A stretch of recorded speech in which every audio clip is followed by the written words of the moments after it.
Assalamualaikum warahmatullahi wabarakatuh. Bersama saya Babang Sadono. Saya sudah bersama dengan Bapak Dr. Karnadi Hasan, Ketua Badan Musyawarah Perguruan Swasta BMPS Jawa Tengah, khususnya yang membina dan mengayomi sekolah-sekolah SMA dan SMK swasta di Jawa Tengah. Saya juga mendengar bahwa di beberapa tempat itu ada masalah yang dihadapi oleh sekolah-sekolah swasta. Nah, nanti saya akan bertanya apakah ternyata sekolah swasta ini punya persoalan yang lebih besar dan lebih dalam dari sekadar, mohon maaf tanda petik, rebutan murid antara sekolah negeri dan sekolah swasta. Karena salah satu contoh bahwa SMA Ibu Kartini di Semarang itu tahun ini sudah mulai tidak menerima siswa baru. Kemudian saya mendapat informasi di Pekalongan ada SMK yang tahun lalu masih menerima 140 orang, sampai saat ini baru mendapatkan murid baru 40 orang. Nah, mungkin Pak Karnadi mengetahui apa sebenarnya ini dilema atau persoalan-persoalan yang dihadapi oleh perguruan swasta. Ya, makasih Pak Bambang.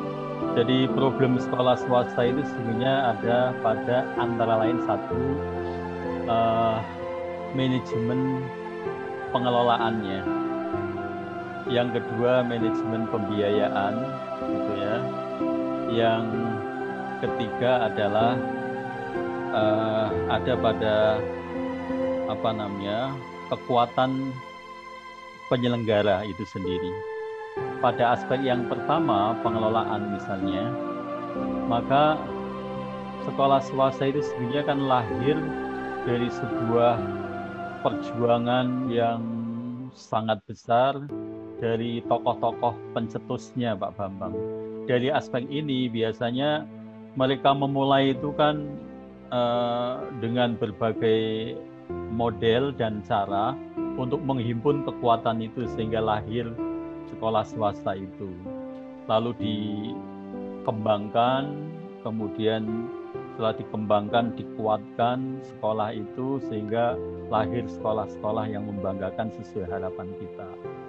Nah, maka kita bisa melihat tiga model pengelolaan ini. Ada kategori sekolah yang memang saya membahasakannya bahasa yang gampang itu kolab Pak Bambang. Sekolah yang kategori kolab, kemudian atau garing belum mandiri ya. Kolaps atau belum mandiri. Kemudian sekolah yang mandiri, kedua adalah kategori sekolah mandiri. Yang ketiga adalah sekolah unggul. Pada kategori yang pertama, sekolah yang belum mandiri atau kolaps, itu biasanya bisa dilihat secara kuantitatif dari jumlah siswanya Pak Bambang. Sekolah yang hanya mengelola siswa atau human resources-nya itu kurang dari 100 katakan, bahkan ada yang 50 sampai 60. Ini kategori yang kolab menurut hemat kami. Pada sekolah yang seperti ini, maka harus disupport oleh penyelenggara Pak Bambang. Ada beberapa sekolah yang kami amati, itu kenapa sekolah bisa bernasib seperti ini, itu karena penyelenggara dan pemilik penyelenggara pelaksana kalau di sekolah swasta kategori. Pemilik itu adalah yayasan punya. Penyelenggara itu adalah badan yang ditunjuk yang mengoperasionalkan sekolah itu. Sedangkan pelaksana adalah kepala sekolah.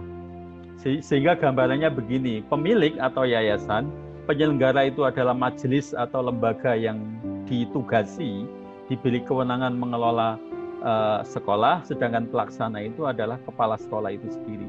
Ketika tiga hal ini tidak bersinergi Pak Bambang, jadi pemilik membiarkan penyelenggara juga tidak pernah melakukan pembinaan, ya, pendampingan kepada pelaksana, maka yang terjadi seperti itu Pak Bambang.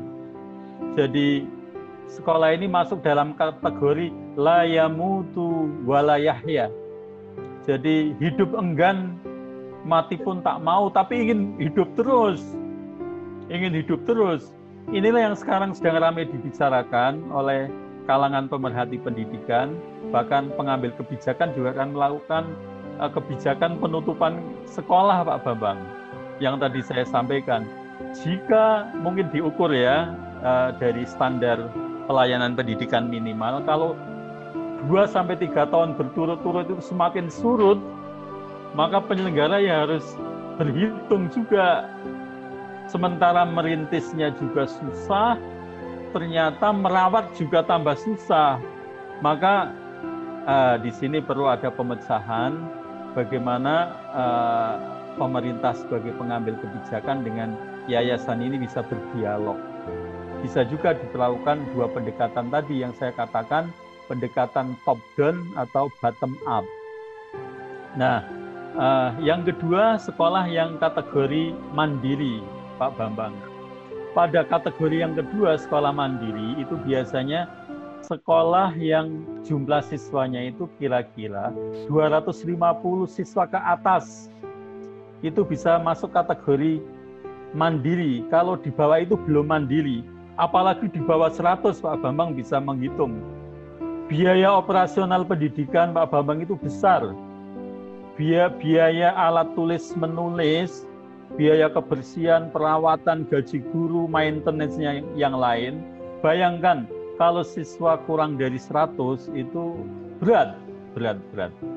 Tapi kalau 250 itu bisa balance. Masih lumayan balance. 250 ke atas kira-kira 500 ya. 250 sampai 500 itu sudah balance.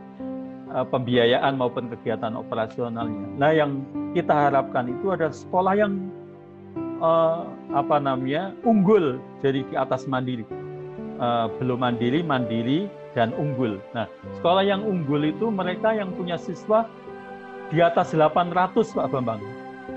800 sampai 1.500.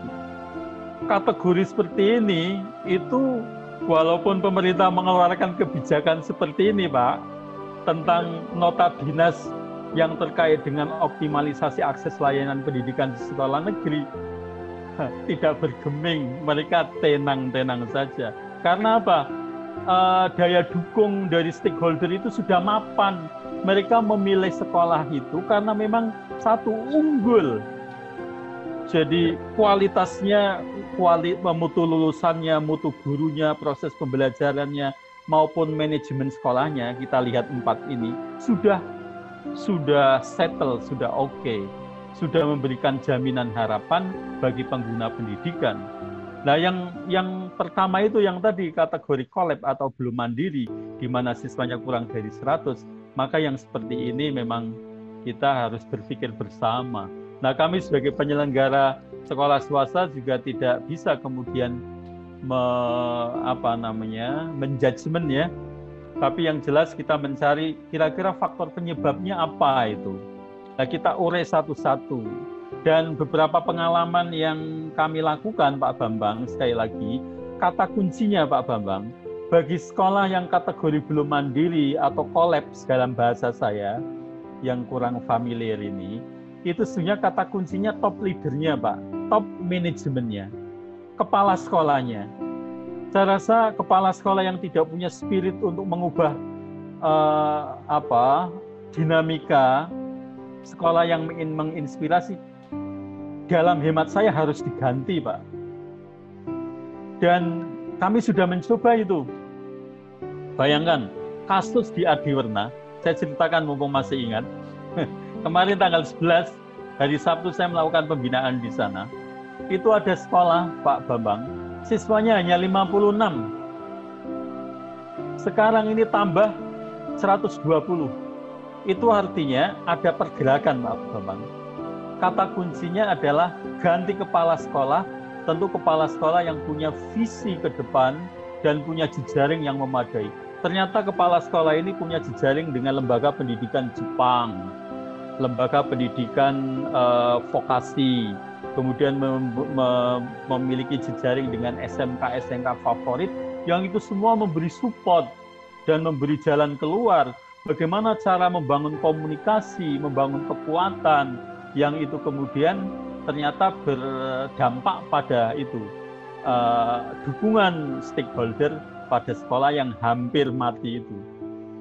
Ya. Karena ini sekolah kita itu kan antara kebutuhan untuk mendapatkan pendidikan yang baik dan kemampuan untuk membiayai itu. Nah, pemerintah mengambil, kata Pak Kadisdik itu sekitar 40% lah, jadi 60% swasta. Jadi kalau potensi siswa itu pasti masih ada. Cuma persoalannya kan peserta didik dari orang tua yang mampu dan yang pintar itu pasti sudah memilih sekolah-sekolah yang relatif agak bagus. Yang menjadi masalah yang tersisa adalah yang sudah sekolahnya tidak pinter, ditolak di mana-mana, orang tuanya miskin itu kan. Nah, kemudian di masyarakat timbul idealisme dengan segala kemampuan yang ada untuk menyelenggarakan pendidikan. Ini masalahnya kan itu. Nah, kemudian pemerintah itu kan sebenarnya di awal punya posisi untuk memberi standar. Kalau nggak bisa diizinkan ya harusnya tidak diizinkan, kan begitu. Nah, kalau sudah diizinkan berarti sudah punya basis. Nah, tugas pemerintah selanjutnya kan mengarahkan, membina. Ya. Saya kira itu yang mungkin bisa didiskusikan. Tidak ujuk-ujuk kalau pokoknya nggak memenuhi syarat ya sudah tutup aja gitu ya. Atau menyalahkan yang dulu kenapa diizinkan oleh pemerintah yang dulu gitu ya. Nah, kan pemerintahnya juga nyambung kan, masa ada saling kayak begitu. Ya. Monggo Pak, mungkin penjelasan punya komentar. Ya, makasih Pak Bambang. Jadi memang mendirikan sekolah itu juga berat ya. Menutupnya mungkin mudah karena standarnya jelas. Jadi apabila sekolah itu ternyata tidak memenuhi persyaratan, tutup kan begitu. Tapi mendirikan sekolah juga dengan biaya Pak Bambang. Mendirikan dua prodi di SMK itu tidak kurang dari sekian ratus juta ya. Saya tidak ingin menyebut angkanya. Hampir mendekati 1 M ya. Jadi itu artinya berat mendirikan sekolah itu. Nah, tentu sepanjang itu ada kriteria atau standar ukuran yang bisa dipahami oleh kedua belah pihak, dan saya yakin kok Pak Bambang, pemerintah tidak serta-merta mengambil kebijakan dengan tangan besi. Berat loh Pak Bambang, karena itu bisa menunai protes yang berkepanjangan. Coba aja misalnya pakai tangan besi kan juga tidak mungkin. Tetapi sekali lagi tentu ada tadi dua pendekatan yang saya rasa lebih familiar Pak Bambang, bisa ditempuh tadi, top down atau bottom up. Diupayakan ya yang kedua lah gitu ya. Kita jujur saja Pak Bambang, tentu kita juga bisa melihat ya seberapa intensif pemerintah melakukan pembinaan dan pendampingan sekarang. Pertanyaan saya, kalau itu sudah dilakukan dan terukur, ya boleh saja misalnya menggunakan pendekatan yang pertama top down, tetapi ketika belum pernah dilakukan secara intensif, kemudian mengklaim bahwa sekolah itu sudah dibina lalu ujuk-ujuk lalu ditutup atau dibinasakan Pak Bambang.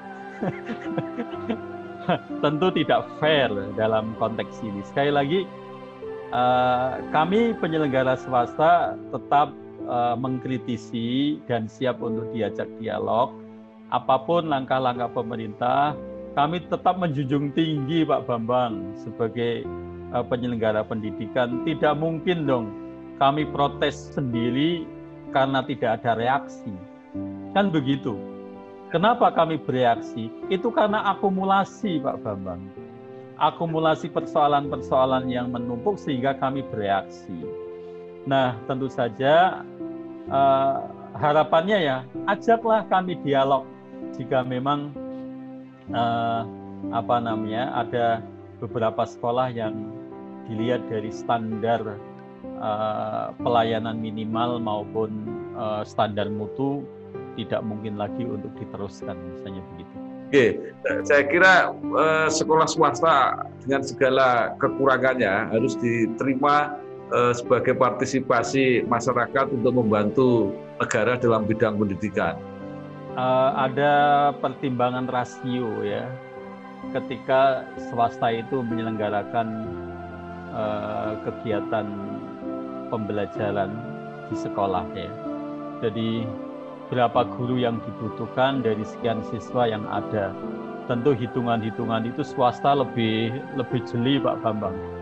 Dan panjenengan mungkin pirsa ya, melihat satu guru di sekolah swasta mengampu mata pelajaran yang serumpun ya. Ada itu, bahkan ada yang belum lama ya, mismatch juga terjadi. Karena kekuatan swasta itu secara real tidak bisa menggaji guru yang sesuai dengan bidangnya. Tapi sekarang sudah tidak ada. Karena dengan adanya tunjangan tunjangan sertifikasi guru itu kan mengharuskan guru harus mengajar sesuai dengan kualifikasi dan kompetensinya. Nah, dari sisi ini Pak Bambang, maka tentu kita harus melihat kaitan dengan guru misalnya. Sekolah swasta itu sebenarnya bagi sekolah swasta yang favorit ya, yang unggul, itu welcome saja. Bahkan selalu membuka peluang bagi para guru yang memiliki potensi luar biasa. Mereka itu menyambut baik sesungguhnya potensi-potensi itu. Karena ukurannya semakin gurunya itu bermutu, pengelolaan sekolah juga bermutu, proses pembelajarannya bermutu, maka berdampak pada lulusan sekolah yang menjadi bermutu. Nah, sekolah swasta itu sebenarnya tidak pernah berhenti berpikir, Bapak. Bapak bisa lihat atau mewawancarai khusus kiat-kiat menjadi sekolah unggul. Mereka itu berpikir 24 jam. Saya ambil contoh Pak Bambang ya. Di Gondang Legi, Kabupaten Malang, Provinsi Jawa Timur, itu ada sekolah namanya SMK Muhammadiyah Gondang Legi. Itu lantainya 7, lalu pakainya lift. Siswanya itu 2.500. Ya, ternyata setelah kami tanya, itu cara bekerjanya itu 24 jam. Dia itu selalu berpikir, ketika mencobakan kurikulum tentang TKJ misalnya, maka harus dirombak. Kebutuhan apa yang bisa diterima oleh pasar? Ini contoh saja. Karena setelah saya mengelaborasi persoalan pengelolaan pendidikan, lagi-lagi ternyata top manajemen ini yang menjadi kata kunci. Mereka selalu berpikir, nah ya tentu di sekolah negeri juga sama. Bedanya kan begini Pak Bambang, sekolah negeri itu semua sudah dijamin, kira-kira begitu ya. Nek sekolah swasta, kalau tidak mikir Pak Bambang, tidak bisa berkembang, apalagi hanya duduk di belakang meja, tengok-tengok merasa sebagai kepala sekolah. Saya rasa tinggal menghitung hari itu. Ya, jadi kreativitas harus dibangun, inovasi harus dibangun oleh kepala sekolah dan warga sekolah, terutama guru dan tenaga kependidikannya. Serta jangan lupa kerjasama dengan orang tua, karena trikon itu penting ya. 3 kondisi sebagaimana konsepnya Ki Hajar itu, bagaimana sekolah bekerja sama dengan orang tua dan masyarakat sekitar sehingga menjadi satu kesatuan yang bisa mendukung terhadap eksistensi sekolah itu. Baik, Pak Dr. Karnadi Hasan, Ketua Badan Musyawarah Perguruan Swasta BMPS Jawa Tengah, telah berdiskusi, mencoba mencari solusi jalan keluar agar sekolah-sekolah swasta tetap eksis, bisa berpartisipasi untuk melayani pendidikan dengan baik. Terima kasih dan mudah-mudahan nanti kita bisa diskusi di waktu-waktu yang akan datang. Matur nuwun, wassalamualaikum warahmatullahi wabarakatuh. Waalaikumsalam.